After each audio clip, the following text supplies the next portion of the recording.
कबीरा सोई दिन भला, दरस साधु को पाए।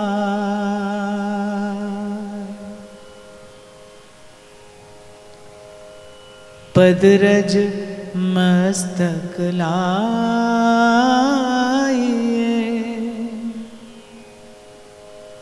पाप हृदय से जाए। कबीरा दर्शन साधु का, साहिब आवे याद। सोई लेखे दिन घड़ी, बाकी के दिन बाद।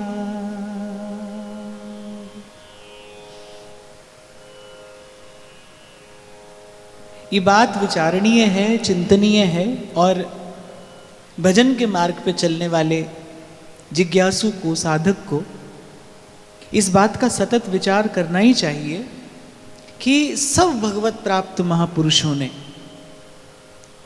जिन्होंने उस परम सत्य की अनुभूति की है, प्राप्त किया है जिन्होंने प्रभु को, उन सब ने अंत में अपना मस्तक भक्त के, संत के चरणों में ही रखा है। इसी को परम साधन माना है, इसी को परम सिद्धि माना है। चर्चा होती आ रही है क्योंकि हम व्यास जी की वाणी की चर्चा कर रहे हैं, और व्यास जी की वाणी का तो वर्ण विषय ही भक्त और भक्ति है। बहुत दिनों से हम इस विषय पर, इस सिद्धांत पर चर्चा करके इसको हृदयंगम करने का प्रयास कर रहे हैं कि भाई ये जन्म जन्म से बिछड़ा हुआ जो जीव है प्रभु से, सुख स्वरूप, आनंद स्वरूप प्रभु के निकट जाना भी चाहता है। किसी भी देश में, किसी भी काल में जो भी प्राणी यहां पर आया है, उसकी यात्रा का उद्देश्य सदा सुख और आनंद ही है। पर जैसा कल की चर्चा में मैंने आपको निवेदन किया था कि सुख पाना तो आपका मेरा अधिकार है, पर पहले सुख के वास्तविक स्वरूप को जान लेना कर्तव्य है। सुख के वास्तविक स्वरूप का बोध होने पर ही उसका लक्ष्य निर्धारित किया जा सकता है, तभी सही दिशा में यात्रा संभव है। और कल की चर्चा में बड़े विस्तार से इस बात पर चिंतन मनन होता रहा कि सुखी तो इस संसार में केवल हरि का दास रहता है, हरि के जन सुखी हैं, वही बड़े हैं, वही श्रेष्ठ हैं, वही सुखी हैं, उन्हीं के निकट जाकर ही वस्तुतः सुख की अनुभूति होती है। और देखो, पाप किसे कहते हैं? मुझे लगता है जो भी कर्म, जो भी क्रिया आपको प्रभु से दूर लेकर जाए वो पाप है। यही पाप की परिभाषा है। अर्थात जो भी जीव को उसके श्रेय और प्रेय से दूर कर दे, जो उसे कल्याण के पथ से दूर ले जाए, बस उसी का नाम पाप है। और इस पाप को करने का आपको, मुझे अब अभ्यास हो गया है। अच्छा, एक बात बड़ा ध्यान देकर श्रवण करना कि अभ्यास किसी का भी हो सकता है, सही का भी हो सकता है, गलत का भी हो सकता है, उचित अनुचित का अभ्यास हो जाता है। ये जो हमको जो संसार का रोग लगा है, ये जो काम क्रोध लोभ मोह अहंकार है, बहुत भीतर उतर कर देखो तो ये सब बुरी आदत के अतिरिक्त और कुछ नहीं है। बुरी आदत है ये, बस उसका अभ्यास हो गया है। और बड़े लोग कहते हैं कि धागों का हो जाए रस्सा तो टूटना मुश्किल, और आदत जो हो जाए पक्की तो छूटना मुश्किल। और ये बड़ा महत्वपूर्ण है। गीता में भगवान इस शब्द का प्रयोग करते हैं, बोले भाई ये युक्ति है, और इसी युक्ति से मुक्ति है। युक्ति क्या है? अभ्यास है। माने सत्य वस्तु का, सही वस्तु का, उचित वस्तु का, सत्य वस्तु का अभ्यास। तो आपको मुझे पाप का अभ्यास हो गया है। और पूर्व भी मैंने आपको एक संकेत किया था, कभी कभी एक व्यक्ति इतना अशक्त हो जाता है, वो इतना दुर्बल हो जाता है बड़े लंबे रोग के बाद कि वो अपने आप से बिस्तर पर पड़ा करवट भी नहीं बदल सकता। उसको करवट बदलने के लिए भी किसी के बल की, किसी के आश्रय की आवश्यकता होती, कोई चाहिए जो उसकी करवट बदल दे। तो ऐसे ही आप और मैं अनुचित करते करते करते भीतर से इतने दुर्बल और अशक्त हो गए हैं, अब प्रभु की ओर सन्मुख होना अपने बल से संभव नहीं है। ये अपने बल से संभव नहीं है। केवल साधु ही करा सकता है, संत ही करा सकता है। और सरल भाव से समझना चाहें तो मोह निशा सब सोमन हारा, मोह की निद्रा में जीव सोया है, सोए हुए को कौन जगाता है? जो जागा है। बड़ा सीधा सा सिद्धांत है। आप सोए हो, आप उसी को तो कहोगे ना जगाने के लिए जो आपसे पहले जागा हो या आपसे पहले जागता हो। यही बात कबीर साहब कहते हैं, बोले घट घट मेरा साइया सूनी सेज न कोय। सबको प्रणाम है क्योंकि सब में वही अंतर्यामी बैठा है। घट घट मेरा साइया सूनी सेज न कोय, पर बलिहारी उस घट के जा घट परगट होए। जो जाग गया है, जिसके उर अंतर में वो प्रेम बीज जो है वो अंकुरित हो गया है, प्रफुल्लित हो गया है, जो जाग गया है, जो स्वतंत्र हो गया है, वही जगा सकता है, वही बंधन खोल सकता है। तो ये जो पाप करने का अभ्यास है ना, पूर्व में मैंने आपको निवेदन किया था कि पुण्य प्राप्त करना तो बहुत सरल है। भूखे को रोटी खिला दो, मिल गया पुण्य। किसी की सहायता कर दो तो हो गया पुण्य। पुण्य कमाना तो बहुत सरल है, पाप छोड़ना कठिन है। बड़े बड़े पुण्यात्मा बहुत बड़े बड़े यज्ञ मख आदि करते करते भी पाप नहीं छोड़ पाते। और प्रभु के भजन में, हरि स्मरण में आनंद कब आता है? जब पाप क्षीण होता है। पुण्य बढ़ने से नहीं, पाप क्षीण होने से। जब पाप क्षीण होगा, और पाप क्षीण करने की केवल एक विधि है। हरिनाम व्यास जी कहते हैं, साधु चरण रज मांझ व्यास से कोटिक पतित समात। श्रीमद् भागवत कहती है, बड़े बड़े यज्ञ तप व्रत कुछ भी कर लीजिए पर बिना महत् पाद रजोभिषेकम, लेकिन संतों की चरणों की धूल में लुंठित हुए बिना ये मन का पाप नहीं छूटता। ये जो पाप करने की प्रवृत्ति है, बार बार मन जाता है उस ओर, बार बार मन विषय का स्पर्श करता है। ये जो वृत्ति, जो अभ्यास पड़ गया है आपको मुझे, ये बिना साधु की कृपा के, बिना संत की कृपा के नहीं जाएगा। कोई तो कारण होगा भाई, कोई तो कारण होगा कि हित हरिवंश महाप्रभु अपने रस सिद्धांत की प्रतिष्ठा करते हैं, पर जो केंद्र बिंदु महाप्रभु की उपासना का वो है, वो क्या है? साधु संगति कर अनुदिन राती। क्योंकि मन कैसा है? मतवाले हाथी के जैसा है। जिस सूंड से अपने ऊपर जल डालता है, उसी सूंड से धूल भी अपने ऊपर डालता है। ऐसे ही तो जीव है। आज बैठा पुण्य करता है, कल इसी मन से पाप करेगा। अरे एक क्षण में पुण्य और एक क्षण में पाप। कभी अपने मन को देखा हो तो आप देखो, एक एक पल में मन कितने रंग बदलता है। कभी देवता हो जाता है, कभी असुर हो जाता है। और ऐसे ही मन प्रतिपल पल रंग बदलता है। तो मतवाले हाथी के जैसा है। तो ये जो पाप करने की वृत्ति, ये जो बार बार मन विषय का स्पर्श करता है, पुण्य करते करते फिर पाप की ओर जाता है, सद्मार्ग पर पांव धरता है, फिर संसार की ओर जाता है। ये जो वृत्ति है, ये कैसे छूटे? सो कबीर साहब कहते हैं, कबीरा सोई दिन भला दरस साधु को पाए, पद रज ले सिरधारिये पाप हृदय से जाए। बड़ी संजीवनी मूर है संतों की चरण धूल, मन का पाप दूर करने के लिए। और जैसे ही मन का पाप दूर होता है, अर्थात मन उज्जवल होता है, या मन के दर्पण पर पड़ी वो जो धूल हटती है, श्री गुरु चरण सरोज रज निज मन मुकुर सुधार, वो जो मन का दर्पण है वो जैसे ही स्वच्छ होता है, फिर लाली मेरे लाल की जित देखूं तित लाल, लाली देखन में गई मैं भी हो गई। तो कोई कहे कि क्या संत भगवान से मिला देगा? मिला भी सकता है। ये वैसे प्रभु सर्वतंत्र स्वतंत्र है, पर संतों के तो अधीन है, भक्तों के अधीन है। पर मैं कहता हूं, किसी भी रूप में संत का सेवन संसार से बचा लेता है, संसार छुड़ा देता है। आज व्यास जी यही कह रहे हैं, हो बलिहारी भक्त की करो बहुत उपकार, हो बलिहारी भक्त की करो बड़ो उपकार, हरि शोधन हृदय हृदय दियो छुड़ा दियो संसार।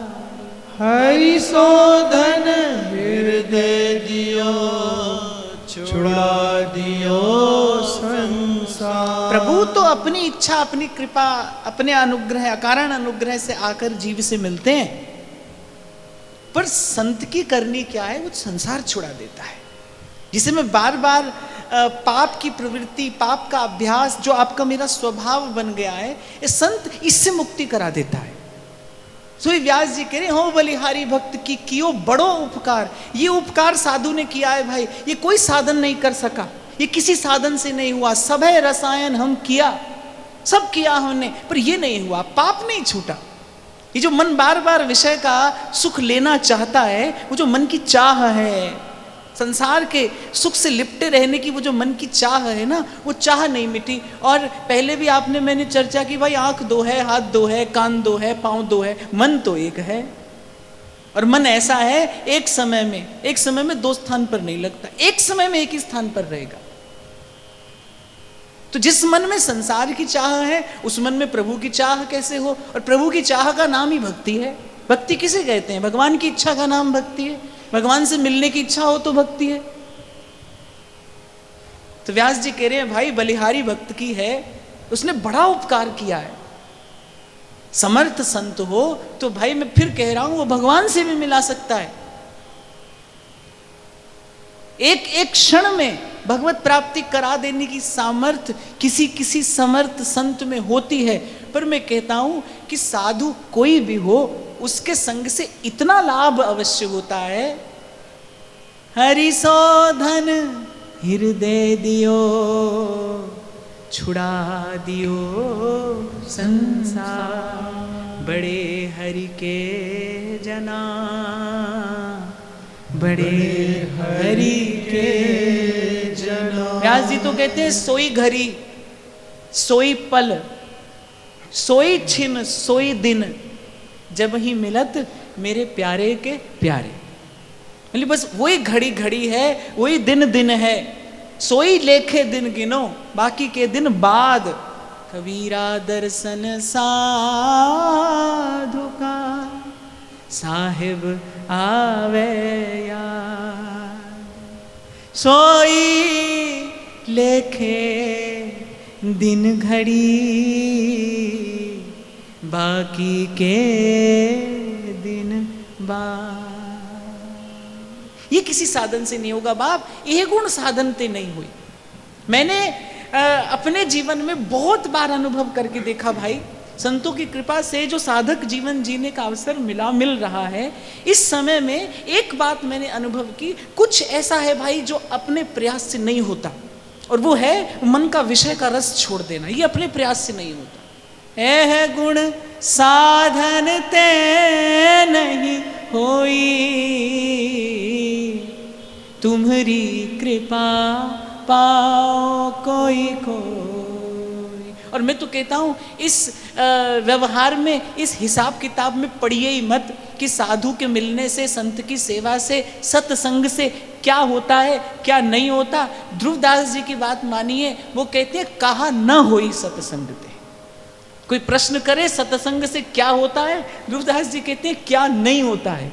कहा न हुई सत्संग ते, देखो तिल और तेल। आप कभी श्री जी के लिए माला लेकर जाते हो मंदिर में, तो आप देखते हो कि गुलाब के फूल की जो माला है वो पलाश के पत्ते में लिपटी होती है। अब वो जो पलाश का पत्ता है, देखो कैसा उसका रूप देखो कैसा है, बिल्कुल नीरस सा है, वो सूखा सा पत्ता है, उसमें कोई सौंदर्य नहीं है, उसमें कोई गुण नहीं है। लेकिन गुलाब के फूल का संग उसके लिए सत्संग है। वो गुलाब का फूल क्योंकि मंदिर में जा रहा है, इसीलिए उसका संग सत्संग है। और वो पलाश का पत्ता उस गुलाब के फूल का संग करता है, और देखो निज मंदिर में प्रभु के चरणों के निकट पहुंच जाता है। कहा ना हुई सत्संगते। सोई तो उस दिन मैं आपको कह रहा था, मुझसे किसी ने पूछा कि कोई चमत्कार देखा भी है इस जीवन में। मैंने कहा भाई रोज देखता हूं, ये बिखरा हुआ मन, ये भटका हुआ मन, ये प्रभु से बिछड़ा हुआ मन कुछ देर के लिए संसार के विषय से उपरत होकर प्रभु के चरणों में आकर बैठ जाता है। इससे बड़ा चमत्कार और क्या होगा। ये संत का चमत्कार है, ये साधु का चमत्कार है। तो कहते हैं मोल तोल सब फिर गयो, पायो नाम फुलेल। अब तिल और तेल, मोल किसका है? तिल का है। संग होता है तो उसका मोल बदल जाता है, अरे व्यक्ति का मूल्य बदल जाता है भाई। संत कहते हैं जब तक बिका न था कोई पूछता न था, जब तक बिका न था कोई पूछता न था, अरे तूने मुझे खरीद कर अनमोल कर दिया। मैं तो खाक का था जर्रा और मेरी क्या थी हस्ती, यूं ठोकरें खा रहा था तूफान में जैसे कश्ती। मेरा कौन आसरा था तेरी बंदगी से पहले, मुझे कौन पूछता था तेरी बंदगी से पहले। जीवन का मूल्य बदल जाता है भाई इन संतों के चरणों से लगकर। तो कहते हैं बलिहारी भक्त की यही है कि उसके जीवन में आते ही ये जो मेरी पाप की प्रवृत्ति है ना, ये धीरे धीरे कम होने लगी है। हो जाता है भाई, भरोसा रखिए, मन एक दिन प्रभु के योग्य हो जाता है, उज्जवल हो जाता है, पवित्र हो जाता है। इन संतों की चरण धूल में स्नान करते करते मिट जाता है, मन का हर मैल मिट जाता है। हरि सो धन हृदय दियो और छुड़ा दियो संसार। और कृपा संत की क्या है, कृपा साधु की क्या है? पहले वो भगवत भाव रूपी धन आपको देता है। बहुत बार हमने चर्चा की इस विषय पर कि मन को तो रस चाहिए, जब तक विषय के संसार के रस से श्रेष्ठ कोई और रस आप मन को दोगे नहीं, मन संसार का रस नहीं छोड़ेगा। भाषण और उपदेश से मन संसार नहीं छोड़ता, ना तो कहने वाले का छूटता है ना सुनने वाले का छूटता है। कितना भी कहते रहिए माया ऐसी है, माया वैसी है, ये विषय है, ये ऐसा है, ये वैसा है, पर छूटता नहीं बाप। कहे तो सुनत दशा हृदय नहीं आवे। इसके लिए तो कोई रहने वाला समर्थ संत चाहिए। और उस दिन भी मैंने आपको कहा था संत तो भाई ऐसा भी हो सकता है जिसको दो बात भी कहनी ना आती हो, जिसको दो बात भी कहनी ना आती हो, लेकिन उसके आभा मंडल में कोई ऐसी शक्ति हो सकती है, उसकी चेतना में कोई ऐसा समर्थ हो सकता है कि वो केवल उसका एक घड़ी का और एक क्या आदि में पुनियाद तुलसी संगत साध की कटे कोटि अपराध। संत पहले अपनी कृपा से अपना कमाया हुआ जो भगवत भाव रूपी परम धन है वो प्रदान करता है। जब वो थोड़ा सा भगवत भाव मिलता है जीव को, आप कभी भी देखना जब आरंभ में आप सत्संग में जाते हो, जब आरंभ में आप सत्संग का सेवन करते हो तो एक विलक्षण आनंद की अनुभूति होती है। महाराज श्री से कई बार चर्चा हुआ करती है इस बात पर, कोई वृंदावन आता है तो उसको पहले पहले नशा चढ़ता है एक वृंदावन का, सब भूल जाता है, सब छूट जाता है। वो वस्तुतः क्या है? वो वस्तुतः अपनी कमाई नहीं है, वो अपना पुरुषार्थ नहीं है। धाम अपनी कृपा से अपनी वस्तु शक्ति का अनुभव कराता है। ऐसे ही संत है, आप उसकी चरण शरण में जाओगे, वो पहले अपनी कमाई हुई कुछ संपत्ति आपको देगा। जैसे एक बड़ा समृद्ध पिता हो, वो अपने पुत्र को सब सुख सुविधाओं से संपूर्ण जीवन दे एक बार, और जब उसे उसका अभ्यास हो जाए, जब उसे उस जीवन का अभ्यास हो जाए, उस ऐश्वर्य और विलासमय जीवन का जब उसे अभ्यास हो जाए, फिर उसको कहे बेटा अब जा ये जीवन कमा। अब वो उससे कम में तो रह नहीं सकता, तो क्या करेगा? उसी जीवन को प्राप्त करने के लिए, वो सब सुख संपत्ति प्राप्त करने के लिए वो प्रयास करेगा, पुरुषार्थ करेगा। संत बिल्कुल ऐसा ही करते हैं। विषय से मैला जीव उनकी शरण में आया है, संत पात्र का विचार नहीं करता। हमारे बाबा तो कहते थे, बोले धोबी के पास मैला ही कपड़ा जाता है भाई, उज्जवल स्त्री किया हुआ वस्त्र धोबी के पास कौन भेजता है? वो तो मैला ही कपड़ा जाता है, वो किसी को अस्वीकार नहीं करता। और मैं तो यहाँ ये पंक्ति भी कहना चाहूँगा, साधु प्रचार नहीं करता भाई, साधु तो सिर्फ स्वीकार करता है, सबको स्वीकार करता है और अपनी कमाई हुई संपत्ति में से वो देता है कुछ आपको। वो जो भगवत भाव जब आपके जीवन में आता है और आप उसका रसानुभव करते हैं, उसकी रसानुभूति होती है, फिर वो कहता है अब इसी रस को, अब इसी धन को तुमको कमाना है। यही तो सहजोबाई कहती है, यही सहजोबाई कहती है, अरे हरि ने 5 चोर दिए साथा, गुरु ने लई बचाए अनाथा। क्या महिमा मैं आपकी गाऊं? तो संत अपनी अर्जित की हुई संपत्ति पहले आपको देता है, फिर जब व्यसन होता है उसका, फिर वो आपको मार्ग देता है, मार्ग पर चलना सिखाता है। मैं तो कहता हूँ भाई, अनेक अनेक जन्म लेकर भी, एक नहीं अनेक अनेक जन्म लेकर भी माता का और गुरुजनों का उपकार चुकाया नहीं जा सकता। इनका उपकार नहीं, और ना ही चुकाने का प्रयास करना चाहिए, ना ही चुकाने का चिंतन करना चाहिए। मुझे लगता है इनके ऋण के ऋणी बने रहने में ही गौरव है, इनके ऋण के ऋणी बने रहने में परम सुख है, परम शांति है। आपका मस्तक झुका रहे, कियो बड़ो उपकार, हरि सौधन हृदय दियो, छुड़ा दियो संसार, बड़े हरि के जना, बड़े हरि के जना। आगे कहते हैं, हरिजन आवत देख के फूले अंग नमाए, हरिजन आवत देख के फूले अंग नमाई,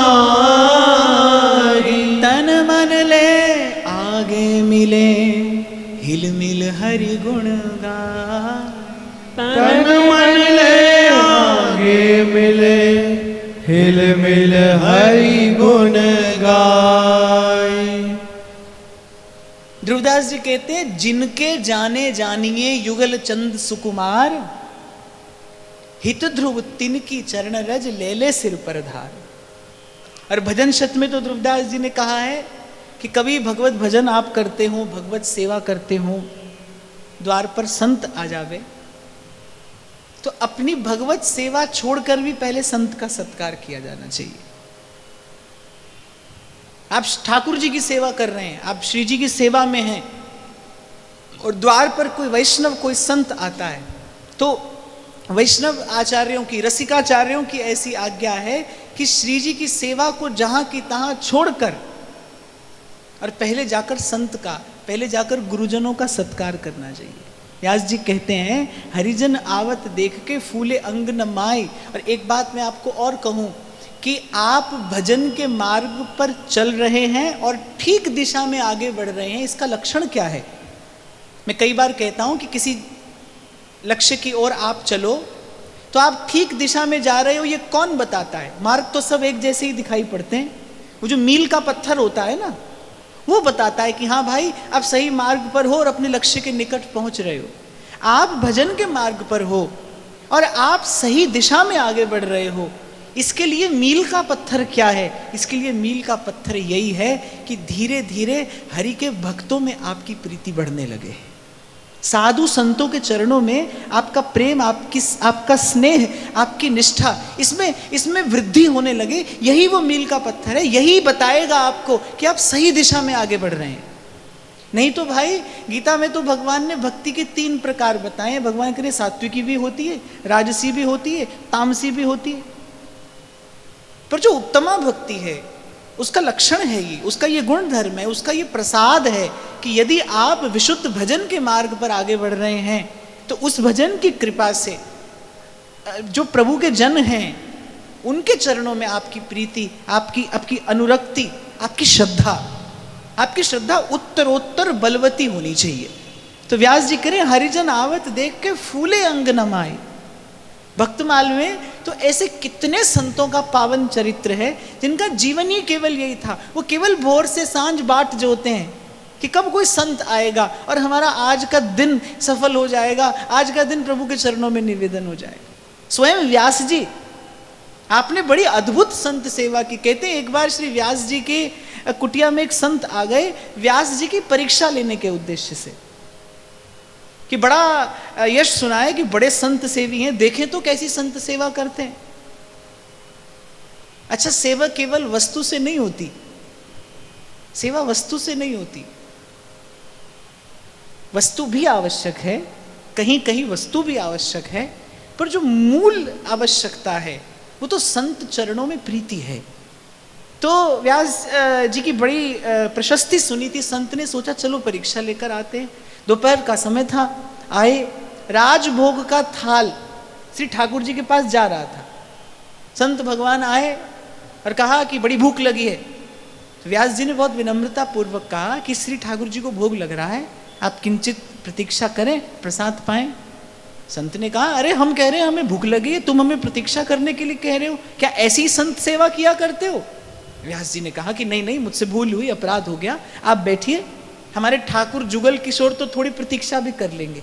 तो जो थाल ठाकुर जी के लिए जा रहा था वो संत भगवान के सन्मुख धर दिया, बोले पहले आप पाइए। एक दो कौर उन्होंने पाए, उनको प्रसाद की इच्छा तो थी नहीं, वो तो परीक्षा लेने के लिए आए थे। एक दो कौर उन्होंने पाए, अरे ऐसा प्रसाद पवा रहे हो हमको, वो प्रसाद का थाल उठाया और व्यास जी के मुख पर दे मारा। अब भाई जो सेवक थे उनको तो क्रोध आया, पर धन्य व्यास जी की भक्ति। कहते व्यास जी के नेत्र सजल हो गए और कहते हैं कि संत भगवान से अधिक कृपालु होते हैं, ऐसा हमने सुना तो था, आज देखा है। अब वो जो संत परीक्षा लेने आए थे अब संकुचित हुए कि व्यास जी क्या कह रहे हैं, ऐसी प्रतिक्रिया, मैंने ये भोजन का थाल इनके मुख पर दे मारा और ये ऐसी प्रतिक्रिया देते हैं। व्यास जी ने कहा, सुना तो था कि संत भगवान से कहीं अधिक कृपालु होते हैं, पहले तो आप आए, ये आपकी बड़ी कृपा, फिर आपने यहाँ पर प्रसाद पाया, ये आपकी बड़ी कृपा, ये कृपा में कृपा, और फिर मैं तो पता नहीं ये प्रसाद पाता कि नहीं पाता, आप जाते जाते अपना शीत प्रसाद भी मेरे मुख में डाले जा रहे हैं, ये तो आपकी मुझ पर परम कृपा है, ऐसी कृपा आपके अतिरिक्त कौन कर सकता है। कहते संत बड़े लज्जित हुए और लपक कर व्यास जी के चरणों में गिर गए। व्यास जी ने उठाकर हृदय से लगाया। संत ने कहा कि जो आपके विषय में हमने सुना था, कहीं अधिक, उससे कहीं अधिक आपको पाया, आपका दर्शन करके हम धन्य हो गए। तो व्यास जी ने इस प्रकार आराधा है हरि के भक्तों को, और मुझे लगता है शायद यही वो कारण है कि आज हम व्यास जी की वाणी का यहाँ पर गुणगान कर रहे हैं। और मुझे लगता है जाने कितने भक्त, मैंने तो उस दिन भी आपसे कहा था कि मुझे आरंभ में महाराज श्री से जो वाणियाँ मिली उसमें एक व्यास वाणी थी, और श्री जी की कृपा से प्रथम दिन से व्यास वाणी सदा चिंतन का और मनन का विषय रही, और भजन के मार्ग पर, साधन के मार्ग पर ये व्यास वाणी सदा ज्योति स्तंभ बनी रही। व्यास जी ने आचरण किया है इस विशुद्ध भक्ति का। एक और प्रसंग मैंने शायद पूर्व भी आपको निवेदन किया था। एक बार स्वामी श्री हरिदास जी महाराज जतिपुरा पधारे, श्री श्रीनाथ जी का, गोवर्धन नाथ का दर्शन करने। श्री गोसाई जी श्री ठाकुर जी का श्रृंगार कर रहे थे, जामा पहना रहे थे ठाकुर जी को, एक बाह पहनाई थी। श्री ठाकुर जी ने कहा कि रसिक राज श्री स्वामी जी दर्शनार्थ पधारे हैं, आप उनको लिवा लाइए। कहते श्री गोसाई जी ने जामा भी पूरा नहीं पहनाया, वो आधा ही पहनाए और श्री स्वामी जी को लिवाने ले गए। स्वामी जी मुस्कुराते हुए मिले और कहा कि अरे गोसाई जी, सिंगार तो पूरा करके आते, जामा तो श्री जी को पहना कर आते। श्री गोसाई जी ने कहा, श्री ठाकुर जी की प्रेम पूर्ण सेवा का फल तो हमको आज मिला है, आज तक तो उनकी सेवाएं किए जा रहे थे, आज उनके श्रीमुख से वो जो अमृत के समान कुछ वचन है वो हमको श्रवण करने के लिए मिले। ये आप ही के चरणों का प्रताप है, आप ही के चरणों की कृपा है। हाँ, इतना अवश्य है भाई, साधारण योग्यता नहीं चाहिए संत की सेवा करने के लिए, विशिष्ट योग्यता चाहिए। पर मैं इतना आपको अपने अनुभव से कह दूं, यद्यपि मैं अनुभव शब्द के लिए छोटा हूं, पर फिर भी मैं आपको कह रहा हूं कि यदि ये बानक बन जाए जीवन में, आपको किसी भगवत प्रेमी महानुभाव की सेवा का संयोग ठाकुर जी बना दें, तो फिर महत संगस्तु दुर्लभो अगम्यो अमोघष्ट, ये अमोघ साधन है। माने किसी भी स्थिति में, किसी भी प्रकार से ये निष्फल व्यर्थ जाता ही नहीं, जीव को भगवत प्राप्ति कराता ही है, जीव को भगवत प्राप्ति कराकर ही छोड़ता है। अगर किसी भगवत प्रेमी संत की सेवा करने का अवसर मिल जाए, इसके समान कोई दूसरा साधन नहीं है। व्यास जी तो कहते हैं, इतनो है सब कुटुंब हमारो, सेन धना नाना नामा और छीपा, और रैदास प्यारो, इतनो है सब कुटुंब हमारो। हमारा यही कुटुंब है भाई, यही परिवार है, यही मेरे माता पिता हैं, यही मेरे सुत बंधु हैं, यही मेरे सुहृद हैं, यही मेरे संबंधी हैं, यही मेरे देवी हैं, यही मेरे देव हैं, यही मेरा सर्वस्व है। आगे कहते हैं, जिनके मुख गोपाल जी पावन हरि गुण गीत, जिनके मुख गोपाल जी पावन हरि गुण गीत, तिनको जुग जुग जानियो व्यास दास के मीत। तिनको जुग जुग जानियो व्यास दास के मीत। सही बात जो मैं आपको निवेदन कर रहा था, जिनके मुख गोपाल जी पावन हरिगुण गीत। व्यास जी कह रहे हैं जो हरि का जस गाता है भाई, वही हमारा संबंधी है, उसी से हमारा नाता है, वही हमारा कुटुंब है। व्यास जी का ये पद सब संतों को बड़ा प्रिय है और प्राय करके सभी संत इसको गाते हैं। इतनो है सब कुटुंब हमारो, इतनो है सब कुटुंब हमारो। सब भक्तों का स्मरण व्यास जी ने किया है, सब कहिए इतनो है सब कुटुंब हमारो, इतनो है सब कुटुंब हमारो। सेन धना नामा और पीपा, सेन धना नामा और पीपा, और कबीर रैदास प्यारो, और कबीर रैदास प्यारो। इतनो है सब कुटुंब हमारो, इतनो है सब कुटुंब हमारो।